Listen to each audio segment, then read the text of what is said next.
রুক্মিণী কৃষ্ণকে বলেছেন, কৃষ্ণ তুমি সব কিছু জানো, ব্রহ্মা কিভাবে সৃষ্টি করছেন, শিব কিভাবে ধ্বংসের জন্য রেডি হচ্ছেন, ইন্দ্র কিভাবে স্বর্গ চালাচ্ছেন, প্রকৃতির দ্বারা জগৎ কিভাবে চলছে, প্রত্যেকটি অণু পরমাণু সম্বন্ধে তুমি জানো। একটা জিনিস জানো না, সেটা আমি জানি এবং রাধারানী জানেন।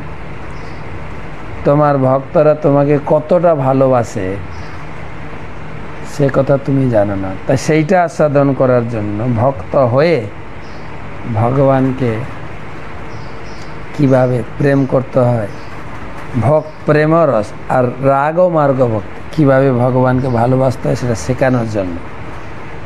কেননা রসিক শেখর কৃষ্ণ পরম করুণ, এই দুই হেতু হইতে ইচ্ছা রোধ করে। ভগবান হচ্ছেন রসিক শেখর, তিনি রস আস্বাদন করতে চান, তাই ভগবানকে ভক্তি করে কি আনন্দ পাওয়া যায় সেটা তিনি আস্বাদন করবেন, জগৎকে শেখাবেন। কেননা সারা জগতের লোক ঐশ্বর্য জ্ঞানেতে সব জগৎ মিশ্রিত, ঐশ্বর্য শিথিল প্রেম নাহিমান। সারা জগতের লোক আমাকে ভগবান বলে মনে করে পুজো করে, তাতে আমি ততটা সন্তুষ্ট হই না। আমি কিসে সন্তুষ্ট হই জানো? আমারে ঈশ্বর মানে আপনাকে হীন, তার প্রেমে বশ আমি না হয় অধীন। আমাকে তো যে বাছা, মোর পুত্র মোর সখা মোর প্রাণপতি, এইভাবে যেই মরে করে শুদ্ধ ভক্তি, আপনাকে বড় মানে আমারে সমহীন, সেইভাবে হই আমি তাহার। কেউ যদি বলে আমি ভগবান, আমি ও তার ভক্ত, তাতে আমি সন্তুষ্ট হই না। কেউ যদি আমাকে পুত্র জ্ঞানে, সখা জ্ঞানে, স্বামী জ্ঞানে পুজো করে, সেটা আমার খুব পছন্দ। মাতা মরে পুত্র ভাবে করেন বন্ধন, অতিহীন জ্ঞান করে লালন পালন। মা যদি আমাকে ভৎসনা করে, শাসন করে, গালাগালি করে, আমার সেটা খুব খুশি লাগে। মা মনে করে আমি অত হীন, ছোট, আমাকে মানুষ হতে হবে, এটাই আমাকে খুব ভালো লাগে। সখা শুদ্ধ সখ্যে করে স্কন্ধে আরোহণ, তুমি কোন বড় লোক, তুমি আমি সম। সখারা যখন আমাকে তার সমান বলে মনে করে, অথবা কখনো কখনো আমি হেরে গেলে তারা আমাকে হীন বলে মনে করে, আমার কাঁধে উঠে, সেটাই আমার খুব খুশি। আরেকটা বলেছে, প্রিয়া যদি মান করে করয়ে ভর্ৎস্নান, বেদস্তুতে হইতে হরে সেই মোর মন। আর আমার গোপীরা, তারা যখন মান করে আমাকে গালাগালি দেয় না, ও ব্রহ্মসংহিতা পুরুষোত্তর স্তুতি থেকে আরও ভালো লাগে শুনতে। তো এই যে ভাব জগতে শেখানোর জন্য তিনি এসেছেন। পরকীয়া ভাবে অতি রসের উল্লাস, ব্রজবিনা ইহার অন্যত্র নাহি বাস। এ কেবল ব্রজে রয়েছে, তাই এই ভাব জগতে শেখানোর জন্য তিনি ব্রজবধূগণের এই ভাব নিরবধি, তার মধ্যে রাধার ভাবের অবধি। তো পাঁচটা ভাব আছে, শান্ত, দাস্য, সখ্য, বাৎসল্য, মধুর। তার ভিতরে মধুর ভাব শ্রেষ্ঠ। মধুর ভাবের দুটো ভাগ, স্বকীয়া, পরকীয়া। তো পরকীয়া ভাব হচ্ছে শ্রেষ্ঠ। পরকীয়ার মধ্যে অনেক গোপী সখী মঞ্জরি আছেন, তার ভিতরে রাধা ভাবের অবধি, রাধা হচ্ছেন শ্রেষ্ঠ ভাব। তো আজকের আলোচনা শুরু হচ্ছে 49 শ্লোক।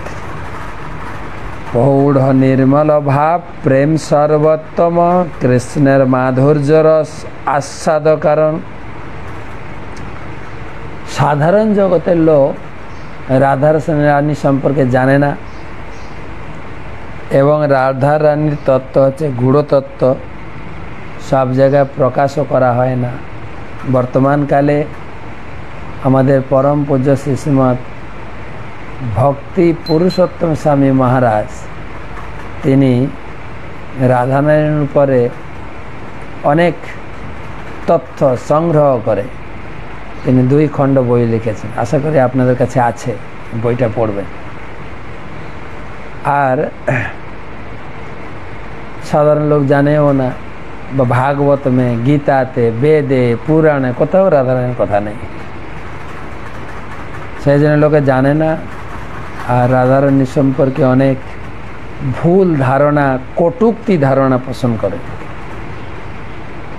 সেই জন্য এই বইগুলো পড়া দরকার। তো রাধারানীর পরিণত প্রেম সর্বোত্তম এবং নির্মল। তার প্রেম কৃষ্ণের মাধুর্য রস আস্বাদনের কারণ। রাধারানী নির্মলভাবে এবং সমস্ত কিছু উজাড় করে ভগবানকে সেবা করেন, ভগবানকে প্রেম করেন, ভগবানের কাছে আত্মসমর্পণ করেছে। তো কবিরাজ গোস্বামী বলছেন রাধারানীর ভাব হচ্ছে নির্মল এবং সর্বোত্তম। অতএব সেই ভাব অঙ্গীকার করি সাধিলেন নিজ বাঞ্ছা গৌরাঙ্গ শ্রীহরি। তাই সেই রাধারানীর ভাব নিয়ে গৌরাঙ্গ রূপে নিজের বাঞ্ছা পূরণ করেছেন। কি বাঞ্ছা? না সেই যে রুক্মিণী বলেছিলেন ভক্তরা তোমাকে কতটা ভালোবাসে তুমি জানো না, সেই বাঞ্ছা সাধি, মানে সেই বাঞ্ছা পূরণ করার, মনোবাসনা পূরণ করার জন্য তার মূল আসার কারণ। অনেক বড় তাৎপর্য দিয়েছেন প্রভুপাদ এই শ্লোকের উপরে। ভগবত ভক্তিতে শান্ত, দাস্য, সখ্য, বাৎসল্য, মাধুর্য, এই চারটি রসের মধ্যে মাধুর্য রসকেই সর্বোত্তম বলে বিবেচনা করা হয়। এই মাধুর্য রসকে আবার দুটো শ্রেণীতে ভাগ করা হয়, স্বকীয়া, পরকীয়া। সামাজিক প্রথা অনুসারে বিবাহের মাধ্যমে শ্রীকৃষ্ণকে যখন পতিরূপে লাভ করা যায় তখন সেই পত্নীর ভাব সম্পন্ন মাধুর্য রস বলে স্বকীয়া। স্বকীয়া মানে নিজের স্বামী বা নিজের স্ত্রী। আর সামাজিক সমস্ত প্রথা উল্লঙ্ঘন করে উপপতি বা উপপত্নী রূপে ভগবান এবং তার অন্তরঙ্গ ভক্ত যখন পরস্পরের সঙ্গে যুক্ত হয় গভীর মাধুর্যমণ্ডিত, সেই সম্পর্কে বলা হয় পরকীয়া। জয় জয় উজ্জ্বল রস সর্বরস সার, পরকীয়া ভাবে যাহা জগতে প্রচার। সব থেকে উজ্জ্বল রস বলে তাকে আচার্যগণ সিদ্ধান্ত দিয়েছেন। উজ্জ্বল কেন না, গত ক্লাসেও আমরা বলেছি, গত বৃহস্পতিবার, যে স্ত্রী, বিবাহিত স্ত্রী তার দায়িত্ব স্বামীর সেবা করা, এটার দায়িত্ব বা কর্তব্য বলতে পারে। কিন্তু উপপত্নী মানে ললিতা, বিশাখা, রাধারানী সরাসরিভাবে জাগতিক লোকের কাছে তারা বিবাহিত নয়, তারা স্বাভাবিকভাবে কৃষ্ণকে ভালোবাসে, স্বতঃস্ফূর্ত ভালোবাসে, সেখানে কোনো বাধ্যবাধকতা নেই। অর্থাৎ আপনি স্ত্রী হিসাবে স্বামীর সেবা করবেন, এটা আপনার ডিউটি, কর্তব্য, বাধ্যবাধকতা। কিন্তু যখন কোনো স্ত্রী অন্য পর পুরুষের সেবা করেন স্বাভাবিকভাবে, স্বতঃস্ফূর্তভাবে, আকৃষ্ট হয়ে, তাকে বলা হয় পরকীয়া। তবে এটা কেবল ভগবানের ক্ষেত্রে প্রযোজ্য, অন্য কোনো মেয়ের ক্ষেত্রে প্রযোজ্য নয়। কিন্তু এটা আবার ভুল ধারণা করলে হবে না, কেন আমরা আগের ক্লাসে পরিষ্কার করে বুঝিয়েছি এই শরীরের মালিক আমি, এই শরীরের মালিক ভগবানও। যেরকম আমার যেখানে বাড়ি ঘর, সেই ভূমির মালিক আপনি, আপনি যেহেতু জায়গাটা কিনেছেন, কিন্তু সেই ভূমির মালিক সরকারও। সরকার সেই ভূমিতে যা কিছু করতে পারে, তার অধিকার আছে, কিন্তু আমার আপনার অধিকার নেই। সেই জন্য পরকীয়াভাবে মাধুর্যমণ্ডিত বৃন্দাবনে শাস্ত্র নিপুণ ভগবত ভক্তরা এই সিদ্ধান্ত প্রদান করেছেন যে পরকীয়া রসের মাধুর্য তুলনামূলকভাবে শ্রেষ্ঠ। কারণ ভগবত প্রীতির প্রগাঢ়তার জন্য এই রসের ভক্তরা ভগবত সেবায় অধিক তৎপর। ভগবানের প্রতি গভীর প্রেমের আতিশয্যে যে সমস্ত ভক্ত নিজেদের ভগবানের চরণে সম্পূর্ণরূপে উৎসর্গ করেছেন তারাই পরকীয়া প্রেমের মাধুর্যের দ্বারা ভগবানের পরম প্রীতি সাধন করেন। উপপত্নীর ভূমিকা অবলম্বনকারী এই সমস্ত অন্তরঙ্গ ভক্তরা যদিও জানেন যে উপপতির সঙ্গে এই ধরনের অবৈধ প্রণয়জনিত সম্পর্ক সামাজিক রীতি বিরুদ্ধ, তবুও ভগবানের প্রতি তাদের গভীর অনুরাগবশত তারা সব রকম সামাজিক রীতি লঙ্ঘন করার কলঙ্ক গ্রহণ করেছে। রাধারানী গোপীরা কলঙ্ক, আর আমরাও তো কলঙ্ক করতেই থাকি, কিন্তু তাদের ভিতরে কোনো প্রকারের কামের বাসনা বা কোনো শুদ্ধ প্রেম,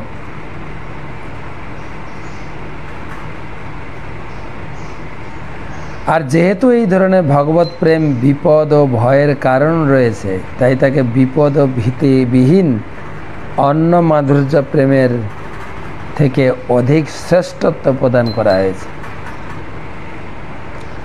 এই ধরনের কলঙ্কিত প্রেমের বৈধতা কেবল অপ্রাকৃত জগতে দেখা যায়। এই জগতে স্বকীয় পরকীয় প্রেমের কোনোটাই অস্তিত্ব নেই। এমনকি বৈকুণ্ঠ জগতেও পরকীয় প্রেমের কোনো অস্তিত্ব নেই। তা কেবল ব্রজ নামক গোলক বৃন্দাবনের একটি বিশেষ অংশেই বিরাজ করে। অন্য কোনো ধরো অযোধ্যা ধামে বা বৈকুণ্ঠে এই পরকীয়া ভাব দেওয়া হয়নি, কেবল ব্রজে। পরকীয়া ভাবে যা ব্রজেতে প্রচার, কেবল ব্রজ। বৈকুণ্ঠে কেবল আড়াই রস আছে, আড়াই রস, 5টা রসের ভিতরে আড়াই। শান্ত আছে, দাস্য আছে, সখ্য হাফ। বৃন্দাবনে সখ্যপূর্ণ, সখাদের মধ্যে বন্ধুত্ব, সখাদের মধ্যে হাসি ঠাট্টা তামাশা, সখাদের মধ্যে গালাগালি, সখাদের মধ্যে আবার পানিশমেন্ট, মানে কি বলা যায়, দণ্ডদানও হয়।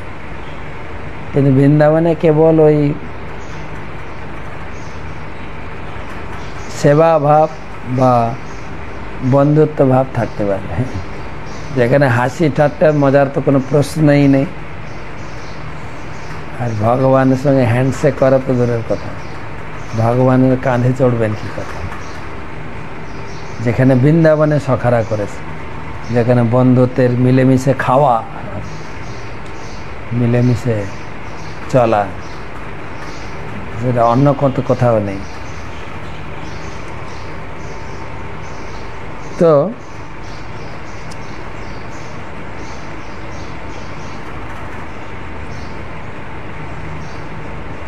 তা কেবল ব্রজ নামক গোলক বৃন্দাবনের একটি বিশেষ অংশেই বিরাজ করে। কোনো ভক্ত মনে করেন যে শ্রীকৃষ্ণ সবসময় গোলক বৃন্দাবনে অবস্থানপূর্বক সেখানকার ভক্তদের সঙ্গে লীলাবিলাস করেন এবং কখনো কখনো তিনি ব্রজভূমিতে এসে পরকীয়া রস আস্বাদন করেন। এই প্রসঙ্গে বৃন্দাবনে ষড়গোষ্ঠীরা বিশ্লেষণ করেছেন, গোলক বৃন্দাবনের মতো ব্রজে কৃষ্ণের সমস্ত লীলাবিলাস নিত্য। ব্রজ হচ্ছে গোলক বৃন্দাবনের একটি বিশেষ অংশ, যেখানে ভগবানের অন্তরঙ্গা লীলাবিলাস সম্পাদিত হয়। শ্রীকৃষ্ণ এই জড়জগতে তার ব্রজধামে লীলাবিলাস করেছিলেন। সেই লীলা অপ্রাকৃত জগতের গোলক বৃন্দাবনে অবস্থিত ব্রজধামে নিত্য বিরাজিত এবং পরকীয়া রস সেখানে নিত্য বর্তমান।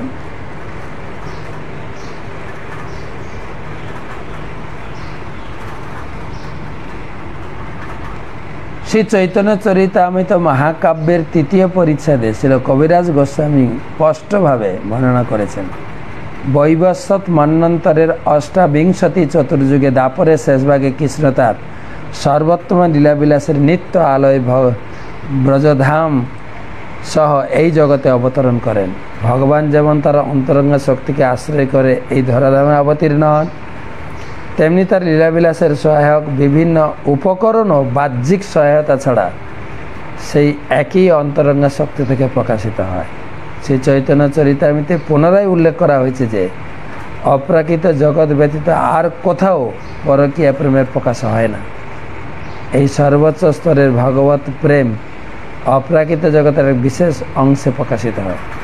কিন্তু পরমেশ্বর ভগবানের অহেতুকী কৃপার প্রভাবে এই জগতে বদ্ধজীবের অগোচর ব্রজধামের সেই সর্বোচ্চ রস কিঞ্চিত মাত্র প্রকাশিত হয়।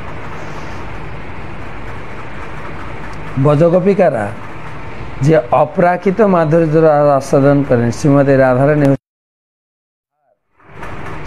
রাধারানী যার অপ্রাকৃত ভাব স্বয়ং ভগবান অনুধাবন করতে পারেন না, তার মধ্যেই মাধুর্য প্রেমের অপ্রাকৃত রস সমন্বিত দিব্য ভাবের পূর্ণ প্রকাশ রয়েছে। তার প্রেমময়ী সেবা সমস্ত অপ্রাকৃত আনন্দের মধ্যে সর্বোত্তম। ভগবানের দিব্য মাধুরী রসাস্বাদনে তিনি সর্বশ্রেষ্ঠ। এই রসাস্বাদনে কেউই তাকে অতিক্রম করতে পারে না। তাই ভগবান স্বয়ং শ্রীমতী রাধারানীর ভাব অবলম্বন করে শ্রী গৌরাঙ্গ রূপে আবির্ভূত হয়েছে। শ্রী গৌরাঙ্গ রূপে তিনি ব্রজধামে প্রকাশিত পরকীয়া রসের সর্বশ্রেষ্ঠ আনন্দ উপভোগ করছেন। অনেক বড় তাৎপর্য। এর সপক্ষে দুটো শ্লোক উদ্ধৃতি দিয়েছেন। সুরে সানাম দুর্গম গতিরতি শয়ন উপনিষদাম মনিনাম সর্বস্ব প্রণত পটলিনাম মধুরিমা বিনির্যাস প্রেমন নিখিল পশুপালাম বুজদৃশম সচৈতন্য কিং মে পুনরূপী দিশরজাসতি পদম।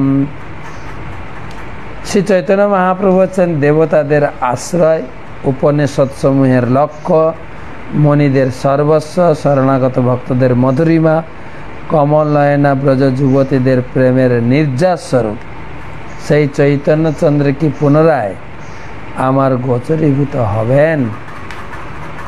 অপারম কস্যাপি প্রণয়ী জনবিন্দস কৌতুকী রাসস্তমম হৃত্যা মধুরমুপভক্তুম কমপি চ রোচম শ্যামা বব্রে দ্যুতিমিহ তদীয়াম প্রকটয়ন সদেব চৈতন্যাকৃতিরতি তরাম ন কৃপয়ন্তু। এই দুটো শ্লোক শ্রীল রূপ গোস্বামীর স্তবমালা থেকে নেওয়া হয়েছে।